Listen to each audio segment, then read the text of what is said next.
Assalamualaikum warahmatullahi wabarakatuh.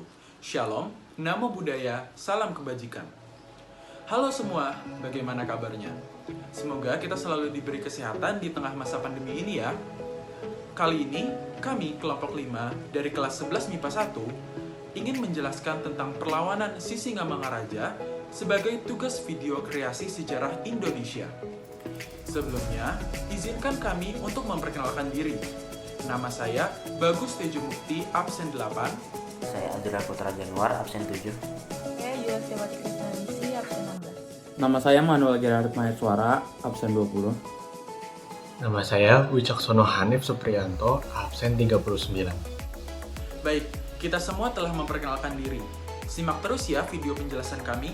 Sebelum kita membahas lebih dalam tentang perlawanan Sisingamangaraja, mari kita berkenalan terlebih dahulu dengan sosok Sisingamangaraja 12. Siapa sih sebenarnya sosok Sisingamangaraja 12? Bernama lengkap Patuan Bosar Umpo Pulo Batu Sinambela atau lebih dikenal dengan Sisingamangaraja 12, lahir pada 18 Februari 1845 di Bakara, Sumatera Utara, dan meninggal pada 17 Juni 1907 di Kabupaten Dairi, Sumatera Utara. Sisingamangaraja 12 merupakan seorang raja dari negara Toba di Sumatera Utara. Beliau diangkat menjadi raja pada tahun 1876 menggantikan ayahnya, yaitu Sisingamangaraja 11, serta menjadi pemimpin terakhir agama Parmalim, yaitu agama suku Batak pada saat itu. Ia dianggap sebagai Raja Dewa dan titisan Batara Guru, yaitu Dewa Siwa versi Jawa, yang diyakini memiliki kemampuan-kemampuan khusus, seperti mengusir roh jahat, menurunkan hujan, hingga mengontrol penanaman padi. Sisingamangaraja 12 terkenal karena perjuangannya melawan penjajahan Belanda di Tapanuli. Ia adalah seorang pejuang yang tidak kenal kompromi dengan penjajah.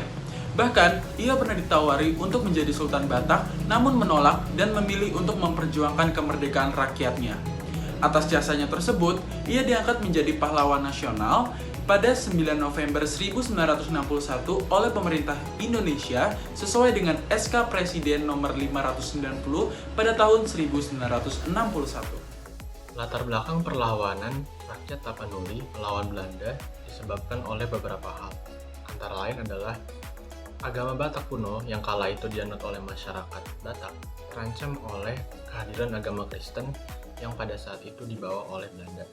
Sisingamangaraja 12 sebagai pemimpin atau Raja Batak menolak adanya upaya penyebaran agama Kristen oleh misionaris Belanda di wilayah Batak.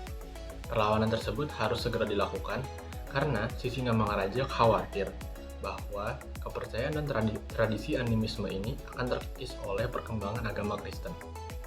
Hal lain yang menyebabkan pecahnya Perang Batak adalah keinginan Belanda untuk menjadikan wilayah Batak sebagai perluasan dari Pax Nederlandica. Pada abad ke-18, Belanda sudah menguasai sebagian besar wilayah Sumatera kecuali Aceh dan Batak. Oleh karena itu, Belanda sangat berambisi untuk menguasai wilayah Batak. Masa Perang Batak yang dipimpin oleh Sisingamangaraja 12 berawal pada tahun 1878. Perlawanan dan pekik perang dari Sisingamangaraja 12 merupakan sesuatu yang sudah ditunggu oleh Belanda. Hal tersebut memudahkan Belanda untuk beralasan bahwa kerajaan Bataklah yang mengobarkan perang terlebih dahulu. Serangan Sisingamangaraja 12 dibalas sengit oleh Belanda. Saat itu, pertahanan Sisingamangaraja di Bakara, sedangkan Belanda di Bahal Batu. Untuk menghadapi serangan dari kerajaan Batak pada tanggal 14 Maret 1878, Belanda mendatangkan Residen Boyle bersama tambahan pasukan yang dipimpin oleh Kolonel Ingalls sebanyak 250 tentara dari Sibolga. Kemudian tanggal 1 Mei 1878, Bangkara yang merupakan pusat pemerintahan Sisingamangaraja diserang pasukan kolonial Belanda. Namun sayangnya, seluruh Bangkara dapat ditaklukkan pada tanggal 3 Mei 1878. Untungnya, Sisingamangaraja 12 beserta pengikutnya dapat menyelamatkan diri dan terpaksa keluar dari wilayah tersebut untuk mengungsi. Sementara itu, para raja yang masih tinggal di Bangkara dan tidak sempat melarikan diri dipaksa Belanda untuk bersumpah setia. Maka, sejak Belanda dapat menguasai Bangkara, wilayah tersebut dinyatakan berada dalam kedaulatan pemerintahan Hindia Belanda. Sisingamangaraja 12 tidak menyerah sampai di situ. Walaupun Bangkara sudah jatuh dalam kekuasaan Belanda, beliau terus melakukan perlawanan secara gerilya. Namun sampai akhir Desember 1878, Beberapa kawasan seperti Butar, Lobu Siregar, Naga Saribu, dan Huta Ginjang dapat takluk di bawah gempuran Belanda. Karena lemahnya taktik perang, senjata, dan pasukan, maka Singsingamaraja XII menjalin hubungan dengan pasukan Aceh dan tokoh-tokohnya untuk meningkatkan kemampuan tempur pasukannya. Beliau pergi menuju ke wilayah Gayo, Alas, Singkel, dan Pidi di Aceh dan turut dalam latihan perang pemula. Kemudian pada tahun 1888, para pejuang Batak melakukan penyerangan ke Kota Tua dengan dibantu tentara Aceh yang datang dari Trumon. Perlawanan lagi-lagi dapat direndam oleh pasukan Belanda yang dipimpin oleh J.A. Visser. Saat itu, Belanda juga menghadapi kesulitan melawan di Aceh, sehingga Belanda terpaksa membatasi perlawanannya terhadap Singsingamaraja XII menghindari krisis pasukan dikarenakan tewasnya di dalam pertempuran. Kemudian pada tahun 1889, pasukan Singsingamaraja XII tidak berhenti melakukan perlawanan di Lobu Talu. Mereka kembali menyerang Belanda pada tanggal 8 Agustus 1889. Dalam pertempuran itu, seorang prajurit Belanda tewas dan Belanda harus mundur dari Lobu Talu. Namun Lobu Talu dapat direbut kembali setelah Belanda mendatangkan bala bantuan dari Padang. Tidak hanya di Lobu Talu, Huta Paong juga diduduki oleh Belanda pada tanggal 4 September 1889. Pasukan Batak yang mengalami kekalahan terpaksa ditarik mundur ke Pasingguran, namun pasukan Belanda terus mengejar pasukan Batak.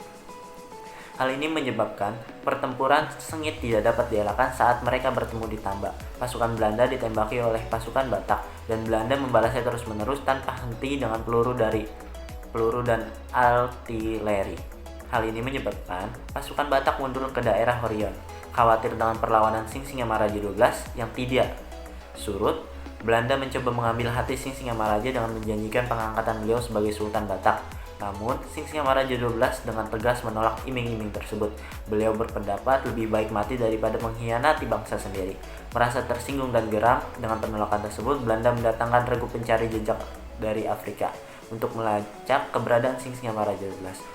Barisan pelacak ini terdiri dari orang-orang Senegal atau oleh para pejuang Batak disebut Sigurbak Ulu Nabirong. Walau Belanda sudah mengerahkan segala kekuatannya, pasukan Singsingamaraja XII tak gentar untuk terus bertarung. Seorang panglima, Sarbut Tampu Bolon, bersama pasukannya menyerang Tangsi Belanda di Butar. Sementara itu Belanda saat itu sedang menyerbu Lintong dan berhadapan dengan Raja Ompu Babiat Situmorang. Tetapi pasukan Singsingamaraja XII melakukan serangan juga di Lintong Nihuta, Huta Raja, Simangarongsang, Huta Paung, Parsinggurang, dan Polung. Perjuangan gigih yang serupa juga terjadi di Banjar. Selanjutnya, pada tahun 1906, pertempuran keduanya ini semakin sengit dan hampir meraba ke seluruh wilayah Batak. Dan sayangnya pada tahun tersebut, Panglima Raja Singsingamaraja ke-12 ini berhasil ditangkap oleh Belanda. Setelah peristiwa tersebut, satu persatu tokoh yang berpengaruh juga berhasil Belanda tangkap. Kemudian pada tahun 1907, di mana pasukan Belanda yang dikenal dengan Kolonel Macan itu berhasil mengepung Raja Singsingamaraja XII. Namun Singsingamaraja XII ini melawan pasukan tersebut dengan semangat dan tidak pantang menyerah. Hingga istri, anak-anaknya, ibu, dan berbagai kerabatnya juga berhasil ditangkap oleh Belanda. Singsingamaraja yang ke-12 tewas pada 17 Juni 1907 saat ia disergap oleh sebuah pasukan khusus Belanda yang bernama Korps Marseillais. Penyergapan yang dilakukan oleh Korps Marseillais tersebut dipimpin oleh Hans Christoffel di Bukit Aek Sibulbulon di suatu desa bernama Sionom Hudon atau di perbatasan Kabupaten Tapanuli Utara dan juga Kabupaten Dairi yang sekarang. Singsingamaraja ke-12 menghadapi pasukan Korps Marseillais dengan memegang senjata pisau gajah dompak. Singsingamaraja ke-12 kemudian tewas dibunuh oleh penembak jitu pasukan Korps Marseillais yang ditembak di bawah kupingnya dan kemudian langsung meninggal.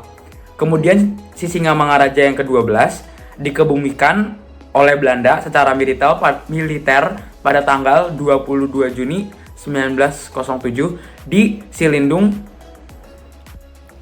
Sekian penjelasan dari kami. Kurang lebihnya mohon maaf. Terima kasih dan wassalamualaikum warahmatullahi wabarakatuh.